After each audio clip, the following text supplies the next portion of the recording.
আসসালামু আলাইকুম। Renaissance Shampa cooking রেসিপিতে আপনাদের সবাইকে ওয়েলকাম। আপনারা সবাই কেমন আছেন? আশা করি সবাই অনেক ভালো আছেন। আলহামদুলিল্লাহ, আমিও ভালো আছি।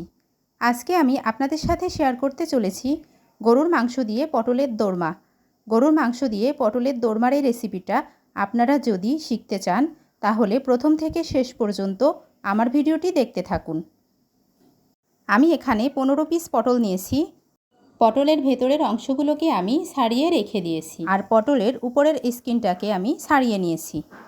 বন্ধুরা, দেখে বুঝতে পারছেন পটলটাকে আমি কিভাবে কেটে নিয়েছি। অবশ্যই কিন্তু পটলটা এভাবে কেটে নিতে হবে। আশা করি আপনারা সবাই আমার সম্পূর্ণ ভিডিওটি জুড়ে থাকবেন। এখন আমি রাইস কুকারে এই পটলগুলোকে ভাপ দিয়ে নেব। রাইস কুকারের ছাঁকনির উপরে আমি পটলগুলো দিয়ে নিয়েছি আর ছাঁকনির নিচে ডেস্কিতে কিন্তু আমি পানি ফুটিয়ে নিয়েছি। 8 থেকে 10 মিনিটের জন্য ভাপ দিয়ে নেব। বন্ধুরা, ফিরে আসলাম 10 মিনিট পর। দেখেই কিন্তু বোঝা যাচ্ছে পটলগুলো সিদ্ধ হয়ে এসছে। এবার পটলগুলোকে আমি ঠান্ডা করে নেব। এখানে আমি 250 গ্রাম পরিমাণ গরুর মাংস কুচি করে কেটে নিয়েছি। অবশ্যই কিন্তু হাড় ছাড়া মাংস হতে হবে।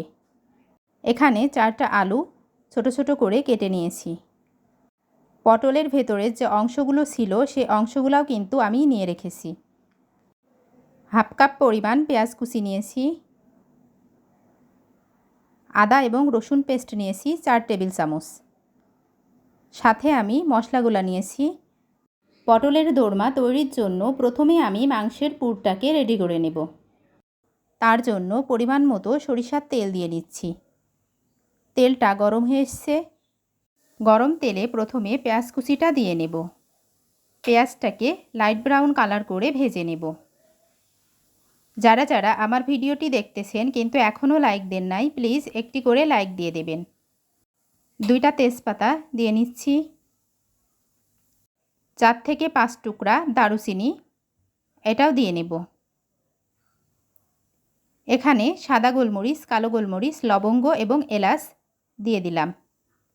উপকরণগুলোকে আমি 1 মিনিটের জন্য ফ্রাই করে নেব। খুব বেশি ফ্রাই করা যাবে না, তাহলে কিন্তু ফ্লেভারটা নষ্ট হয়ে যাবে। এখানে আমি 4 টেবিল চামচ পরিমাণ আদা এবং রসুন পেস্ট নিয়েছি, দিয়ে দিলাম। বন্ধুরা, যারা যারা এখনও আমার চ্যানেলটি সাবস্ক্রাইব করেননি, প্লিজ সাবস্ক্রাইব করে আমার পাশেই থেকে যাবেন। আর যারা যারা আমার চ্যানেলটি সাবস্ক্রাইব করেছেন তাদের সবাইকে অসংখ্য অসংখ্য ধন্যবাদ। স্বাদ মতো লবণ দিয়ে নিচ্ছি। এখানে হলুদ গুঁড়া, মরিচের গুঁড়া, ধনিয়া গুঁড়া, জিরা গুঁড়া এবং চাট মশলা এগুলাকে দিয়ে দিলাম। উপকরণগুলোকে খুব ভালোভাবে কষিয়ে নেব। যতক্ষণ না মশলা থেকে তেল ছেড়ে আসবে ততক্ষণ সঙ্গে থাকুন। মশলাটা কষানো হয়ে গেছে। এখন আমি পিস করে রাখা মাংসগুলোকে দিয়ে নেব। মাংসটা কিন্তু অবশ্যই হাড় ছাড়া হতে হবে, সেদিকে খুবই খেয়াল রাখতে হবে। এবার আমি কেটে রাখা আলুগুলাকে মাংসের মধ্যে দিয়ে নেব।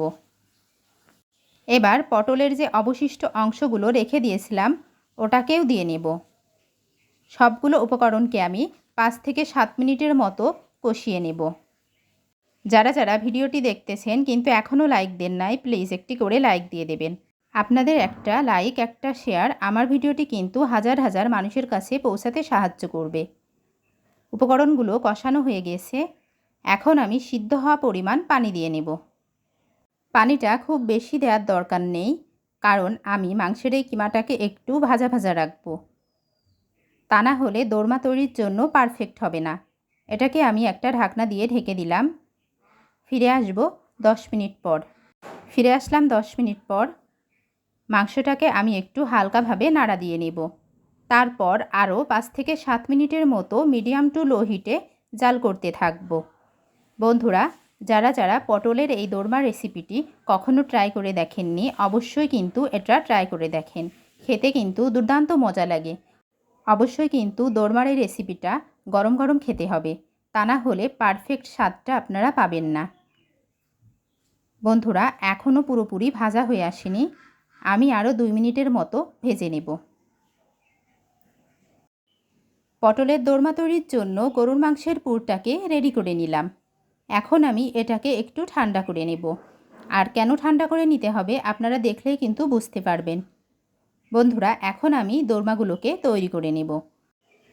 তার জন্য একটি একটি করে পটল নেব, আর পটলের মধ্যে মাংসের পুরটাকে আমি কিভাবে দিয়ে নেব দেখতে থাকুন। যেসব আপুরা এবং ভাইয়ারা আমাকে সাপোর্ট করে সেসব আপু এবং ভাইয়াদের জন্য অনেক অনেক ভালোবাসা। সবাইকে জুম্মা মোবারক। অবশ্যই কিন্তু পটলগুলো একদম পুরোপুরি ভর্তি করে পুর দিয়ে নিতে হবে। ঠিক এভাবে আমি সবগুলা পটলকে এরকম করে পুর দিয়ে ভরে নেব। ততক্ষণ সঙ্গে থাকুন। পটলের দোরমাগুলো আমি রেডি করে নিলাম। এবার এগুলোকে ফ্রাই করে নেব। গরম কড়াইয়ে পরিমাণ মতো সরিষার তেল দিয়ে নেব। তেলটা খুব বেশি দেওয়ার প্রয়োজন নেই। এবার পটলের দোরমাগুলোকে আমি গরম তেলে ছেড়ে দিচ্ছি। আমি কতটা ভেজে নেব আপনারা আমার রেসিপিটা দেখতে থাকলে বুঝতে পারবেন। পটলের এক পিঠ হয়ে এসছে, এখন আমি পটলগুলোকে উল্টিয়ে দিয়ে নিচ্ছি। বন্ধুরা, পটলের দোরমা রেডি। এখন আমি এগুলোকে সার্ভিং ডিশে উঠিয়ে নেব। সবগুলা পটলকেই আমি একই রকমভাবে ভেজে নিলাম। যারা যারা কখনো পটলের দোরমার এই রেসিপিটা খেয়ে দেখেননি অবশ্যই কিন্তু এই রেসিপিটা ট্রাই করে দেখবেন। আমার কাছে কিন্তু খেতে অসম্ভব মজা লাগে। আশা করি আপনাদেরও অনেক ভালো লাগবে। দেখতে যতটা লোভনীয় হয়েছে খেতে কিন্তু তার থেকেও অনেক বেশি মজা। আসসালামু আলাইকুম সবাইকে। আল্লাহ হাফেজ।